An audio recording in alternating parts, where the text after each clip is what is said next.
اور جو میری امت کے خلاف لڑنے کے لیے کھڑا ہو گیا اور لوگوں کو قتل کرنا شروع کر دیا، نیک ہو یا بد ہو، مومن کا لحاظ نہ کیا اور اپنا وہ عہد جو کیا ہے وہ پورا نہ کیا، تو نہ میرا اس سے کوئی تعلق ہے اور نہ اس کا مجھ سے کوئی تعلق ہے۔ ایک صحابی نے کہا کہ میں نے حضرت صلی اللہ علیہ وسلم کو یہ فرماتے سنا ہے کہ عنقریب فتنے اور امور بدعت ظہور پذیر ہوں گے۔ بدعت کے معنی ہے نئی نئی باتیں۔ بدعت کا لفظ اس معنی میں نہیں جیسے آج کل فقہی بدعت ہوتی ہے، کیونکہ اس زمانے میں اس کا سوال ہی نہیں تھا، اس سے مراد نئی باتیں تھیں۔ بس جو شخص اس امت میں افتراق یعنی تفریق پیدا کرنا چاہے، جس وقت کہ امت متحد ہو یعنی امت متحد ہو اور کوئی شخص تفرقہ پیدا کرنا چاہے تو اس کا سر تلوار سے کاٹ دو، خواہ وہ کوئی بھی ہو۔ مطلب یہ ہے کہ جس وقت قوم متحد ہو تو اس میں جو تفرقہ پیدا کرنا چاہے وہ واجب القتل ہے۔ انہی صحابی کی ایک دوسری روایت ہے کہ جو شخص تمہارے پاس آئے اور تم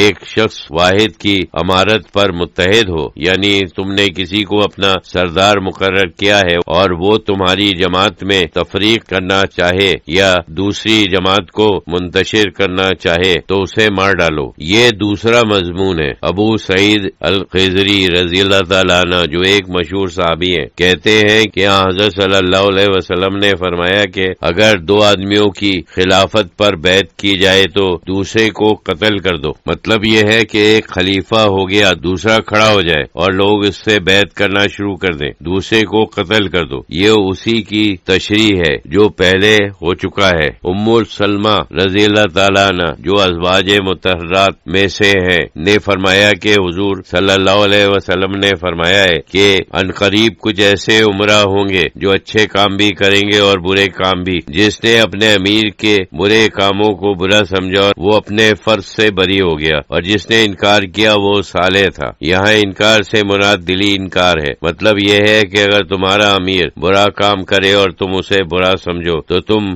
اس برائی سے بری ہو گئے، اور جس نے انکار کیا مطلب یہ ہے کہ ناپسند کیا وہ شخص صالح تھا۔ جس نے اظہار رضامندی کی اور برے کاموں میں اس کی پیروی کی تو ظاہر ہے کہ وہ برائی ہے۔ صحابہ نے عرض کیا کہ یا رسول اللہ صلی اللہ علیہ وسلم کیا ہم اس سے لڑیں؟ آپ نے فرمایا نہیں جب تک کہ وہ تم میں نماز قائم رکھے۔ ایک حدیث ہے کہ تمہارے حاکموں میں بہترین حاکم وہ ہے جن سے تم محبت کرو اور جو تم سے محبت کریں، جن کے لیے تم دعا کرو اور وہ تمہارے لیے دعا کریں، اور بدترین حاکم وہ ہے جس سے تم بغض رکھو اور وہ تم سے بغض رکھیں۔ تم ان پر لعنت کرو اور وہ تم پر لعنت کریں۔ کسی نے عرض کیا کہ جو برے ہیں کیا ہم ان سے تلوار سے مقابلہ کریں؟ آپ نے فرمایا نہیں جب تک کہ وہ تم میں نماز قائم رکھیں، البتہ جب تم اپنے حاکموں کی کوئی بری بات دیکھو جسے تم برا سمجھتے ہو تو اس عمل کو برا خیال کرو لیکن اطاعت سے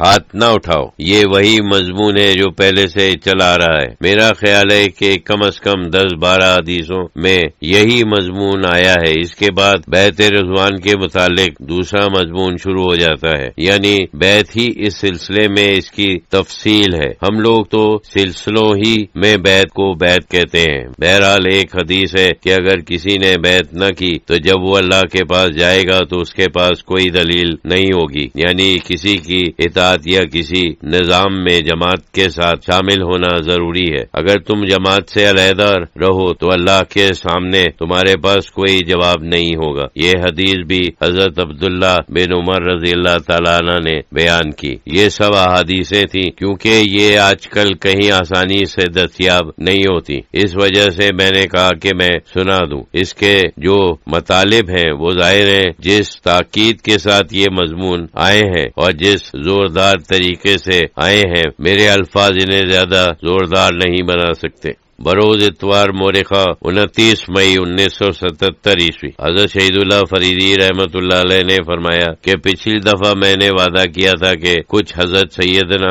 حسین رضی اللہ تعالیٰ عنہ کے متعلق بیان کروں گا، کیونکہ یہ ایک بہت اہم تاریخی واقعہ ہے تو تاریخ اسلام کا ایک بہت اہم واقعہ ہے اور بعض لوگوں کے نزدیک سب سے اہم واقعہ ہے۔ لوگ اس کی اہمیت کم کرنے کی کوشش کرتے ہیں، لیکن بہرحال ہے بہت اہم واقعہ اور اس کے اوپر سبھی کا اتفاق ہے۔ عام طور پر لوگوں کے دلوں میں اس کی قدر اس وجہ سے ہے کہ یہ حق کے لیے قربانی کی ایک بہت بڑی مثال ہے۔ پوری اسلامی دنیا میں عام لوگوں کے دلوں میں جو تاثر ہے وہ یہی ہے کہ سیدنا حسین رضی اللہ تعالیٰ عنہ نے حق کے لیے سب سے بڑی قربانی دی، یعنی نہ صرف اپنی قربانی دی بلکہ اپنے بال بچوں کی اور اپنے رشتہ داروں کی قربانی دی، جو بہت بڑی قربانی ہے۔ انسان اپنی قربانی تو دے ہی دیتا ہے لیکن اپنے بال بچوں کی، اولاد کی اور قریبی کنبے کے لوگوں کی قربانی دینا تو بہت ہی مشکل ہے۔ یہ عام تاثر اور عام خیال ہے، صحیح ہے کہ یہ پورا واقعہ قربانی سے تعلق رکھتا ہے۔